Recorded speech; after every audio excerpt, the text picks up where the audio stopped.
স্বামীর সামনে খাবার দিয়ে স্ত্রী যদি একটি কাজ করতে পারে, ওই স্বামী স্ত্রীকে পাগলের মতো ভালোবাসবে। আমি হাদিস থেকে বলছি, হাদিসটি তাবরানী এবং সহিহুল জামের মধ্যে উল্লেখ করা হয়েছে।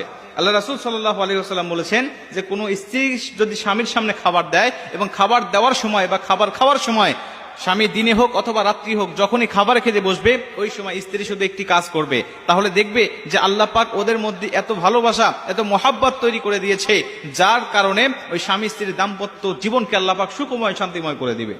আজকে আমাদের অধিকাংশ সংসারগুলো অশান্তির বেড়াজাল এমন ভাবে ঘেরাও করে রেখেছে যেন শান্তির মুখ দেখতে পাচ্ছে না তারা। প্রত্যেকটা সংসারের মধ্যে আজকে অশান্তির বেড়াজাল দাউ দাউ করে জ্বলছে। প্রত্যেকটা সংসার আজকে পরকীয়ার সম্পর্ক, এমনকি অবৈধ সম্পর্কের মধ্যে মানুষ জড়িয়ে পড়েছে, যার কারণে সংসারগুলো আজকে আর জান্নাতের বাগান নেই। প্রত্যেকটা সংসার এখন জাহান্নামের গর্ত হয়ে গেছে। মুসলমান মা বোনেরা আমার, খুব মনোযোগ দিয়ে কথাগুলো শুনে নিবেন। আল্লাহ রাসূল কি বলতেছেন সহিহুল জামি এবং তাবরানী